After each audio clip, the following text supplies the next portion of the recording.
And we're back at AAPOR. I'm with Gary Langer, who's the Director of Polling at ABC News, who made a brief cameo appearance in one of our interviews yesterday.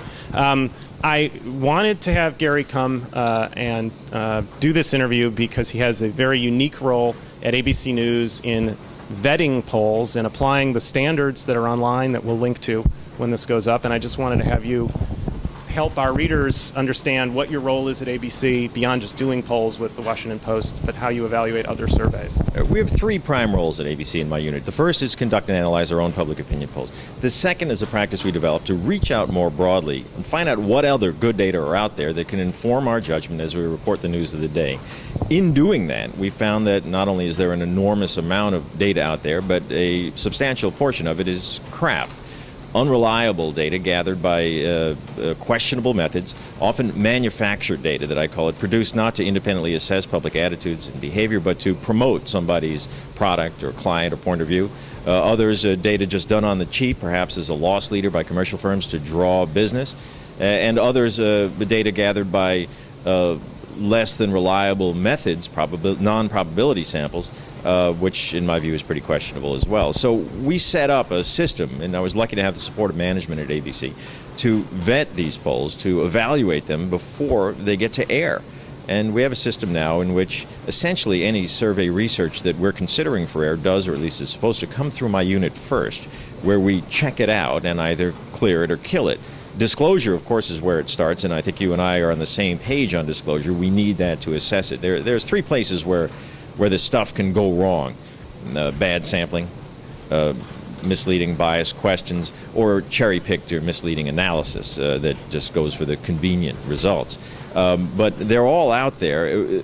A practice that I question, one I think that's done on your website, is to take results and just average them, which to me is sort of the equivalent of averaging, let's say, some fine champagne, some Coca-Cola, and let's say a little turpentine as well. The result is hardly palatable from my point of view. I understand. Let me ask this term airworthy, which tends to get used in connection with your evaluation. How many airworthy surveys, you had mentioned it when we were talking before, were there in West Virginia last week? I don't like to identify the surveys that I consider less than reliable.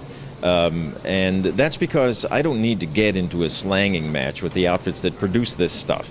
My purpose is not to set standards for the rest of the world, but to set them for ABC News and to encourage the rest of us to have these standards to inform our judgment. It's not all just numbers.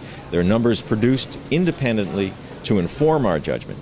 There are numbers that are produced less than independently to misinform or even disinform our judgment, and there are other numbers that are just plain unreliable. We need to differentiate, and this is an area in which the news business has fallen horribly short for many, many years. It's because it's numbers. We're all English majors in the news business. We're, I like to say, both data hungry but math phobic. And any other news that comes in over the transom, we check it out before we report it because that's our job. And my point at ABC and elsewhere is that it's a requirement, fundamentally, that we should do the same with data. Okay. The readers of Pollster.com are probably as, and the author of Pollster.com is as horse race obsessed as anyone. They come to Pollster.com, they come to other sites. We're curious about what is going to happen. So what would your advice be? I have an idea, I know what your advice is, but given that we are already obsessed with the horse race, what would your advice be? Seek absolution or? Counseling, I think, is a good approach, a detox of some sort. Here's the challenge. We cover two things in an election campaign. We care about two things. We care about the election, and we care about the campaign.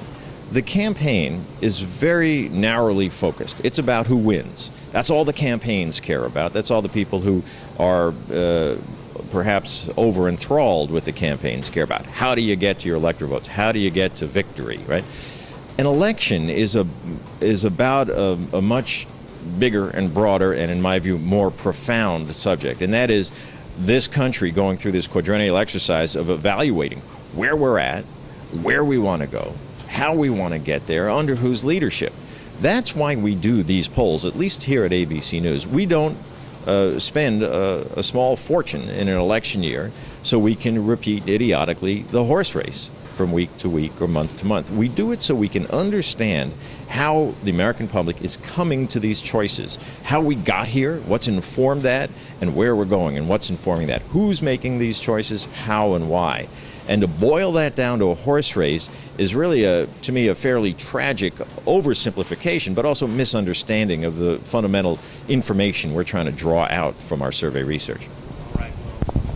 Dissenting opinions always welcome on pollster.com, in the comments and at the top of the page. So thank you, Gary, for pollster.com. This is Mark Blumenthal.